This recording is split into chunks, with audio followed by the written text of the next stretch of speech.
Hi, welcome to Crisco's Corner. Proud to live in the greatest country in the world.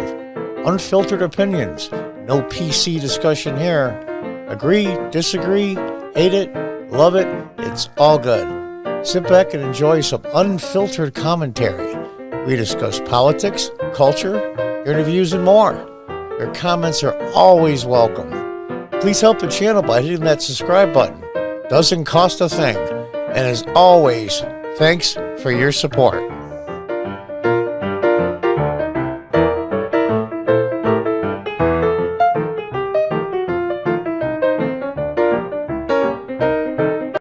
Hi folks, welcome back. I'm sorry to report this hideous crime was done in September of last year, but I think it's worth reporting because it's so horrendous. It's unbelievable. Police called to respond to drawing of a penis found at Missouri State University. Oh my God. Oh my.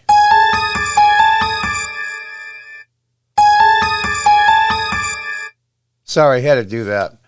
In September 2019, officers of the Springfield Police Department were called to the Wells House Residence Hall on the campus of Missouri State University.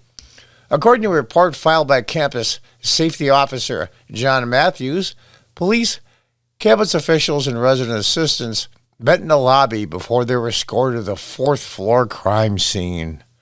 Oh. Sorry, I got some sound effects in, so I'm gonna be using them this one. I'm sorry, I'm trying not to laugh because this is serious. I feel like Jack Webb. Just the facts, ma'am. When officers reached the hallway, they saw the offense. Someone had drawn a picture of male genitalia on a dry erase board attached to a student's dorm door, hanging along with the words, "You're a dick." A penis and some balls were drawn, and it says, "You're a dick." The resident assistant that found the drawing told police she did not have any information who might have made the drawing or when it was done. She further told police she was unaware of any problems on her floor that might be related. Oh, God. You know, I don't know if you guys remember, it was quite a few years ago. Some of you younger people won't remember, but the movie Porky's, when the guys in the high school, one put his dick through the hole in the girl's shower room. And there was a big butch type woman that was the gym teacher and saw it. And the other ones were watching too, because there was other holes that the guys used to watch the girls in the shower with. And she grabbed a hold of it and eventually got away. So later in the principal's office, she sat down with the principal and the guy's gym teacher, coach. She wanted to have a lineup of all the dicks in the high school so she could identify it. And so the one guy says, well, maybe we can get one of those police sketch artists to make a drawing of it and we can pass it around the campus that says, has anybody seen this dick? And they just start laughing because it's funny as hell. And that's a parody from the early 1980s. And it's funny because it's so stupid and ridiculous. This, folks, is real life. Real life. According to the report, the SPD took no further action. Ooh. Well, what the hell are they supposed to do? No, the guy says, why don't you just erase the damn thing? Well, the one girl started crying, I think, because she said it looks like her boyfriend's, but that's another story for another time. Oh, my God. But the incident was reported to the Missouri Police Bias Response Team, where students and faculty are encouraged to report one another for alleged infractions involving bias. The report was one of 28 filed in the Missouri State Bias Response Team in 2019. The college fix with this website is, obtain copies of the reports through an open records law request. Many of the students' names have been redacted to protect their identities. Dun, dun, dun. But how about the identity of the dick? Well, I digress. Reports are obtained by the Fix continues to investigate the types of complaints that are lodged through the bias response team at college campuses across the nation. Nearly 24 universities have been included in the investigation so far. It launched in 2019. 24 universities.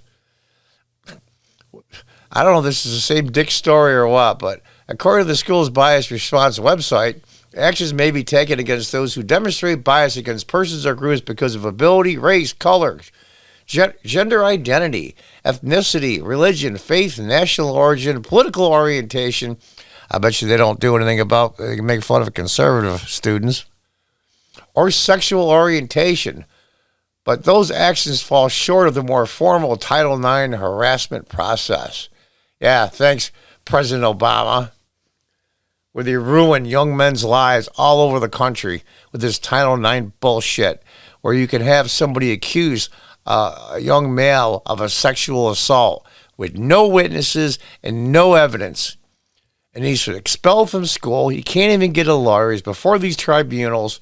It ruins his life because who's going to hire a pervert even though he didn't do anything? And the man insult to injury, he's got to pay his tuition for that year anyway after they throw him out. Thanks, President Obama.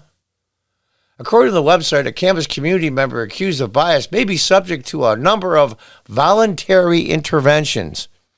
Sounds like re-education camps, folks, from the Soviet Union. Oh, they're doing that now in China with some of the, I believe it's some of the Muslim minority in China where they're going to re-education camps. They're just calling it something different. Tomato. They may include a variety of activities, including discussion, meditation, training, counseling, and consensus building. These people are for real, and they make crap loads of money, and they have huge pensions.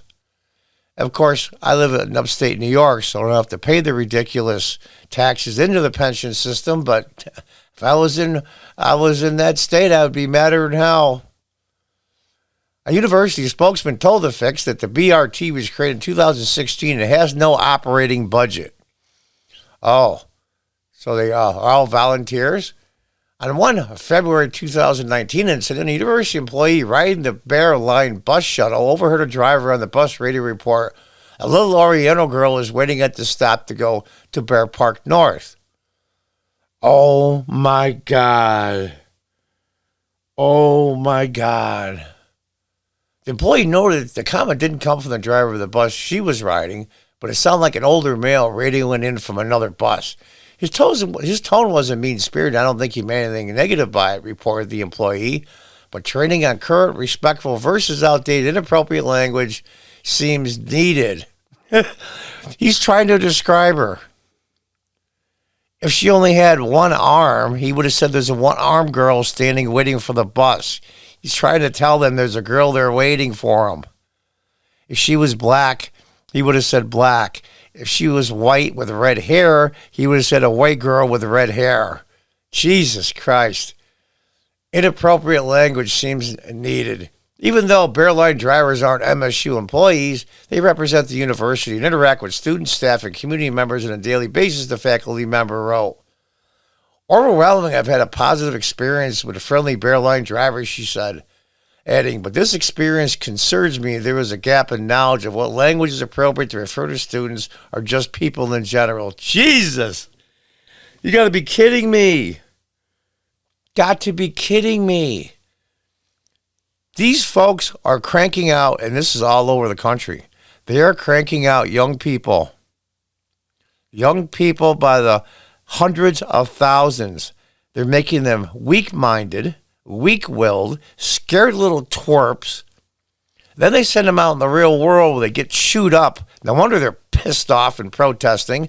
And that insult to injury, they owe probably $50,000, $100,000 in student debt that they got to pay off for the next 30 years. No wonder they're pissed.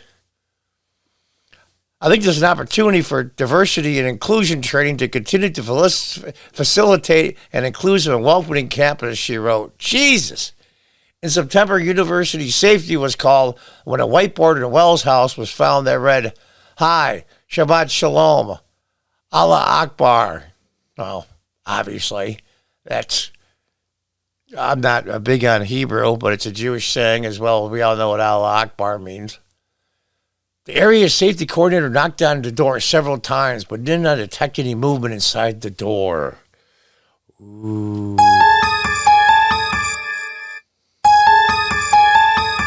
Were they inside or were they dead? At the same time, the resident assistants debated whether the police should be called. The residents then called a central staff member, who then called campus safety, who recommended against calling the police. The residents then received clearance to erase the whiteboard because it's a crime scene. You know, I got to do this, sorry. I got a special effects thing, but this is so ridiculous. I love this website. This is awesome. It's called thecollegefix.com. Other reported incidents included a resident assistant in Wells found 2 female students writing, "Hi, my name is Slim Shady" or "Nazi Baby" on a whiteboard outside another female student's door. When asked to display themselves, the student said "Nazi Baby" was an affectionate nickname they had given the other student in reference to her blonde hair and blue eyes. Oh, we better call the police. Nevertheless, the police were called. I was just kidding. I didn't even did you see this part. Nevertheless, the police were called at 11:22 p.m. and arrived a half an hour later to survey the white message board. After reviewing the whiteboard, the officers stated no report would be written due to there not being any malicious intent perceived in the comment. A dorm door decoration by a student named Hannah was defaced by turning her first name into hooker, ass, nasty, no, anal. Well, that's not how you spell. It's, what do they call that? Oh, that's Hannah with an H on the end is a palindrome. So hooker, ass, nasty, no, anal. So what? Who cares? They're just kids. An area coverage officer was then called, who then notified campus safety and reported the vandalism as a biased incident. Police officers were called when a swastika found carved in the wood in a resident hall elevator pictured. Now, you can barely see it. It's on the right, and it's a really crappy swastika, too. When one of the students living in the dorm had accused a resident assistant of negligence for failing to notice the swastika earlier, accusing them of allowing it to happen in the community.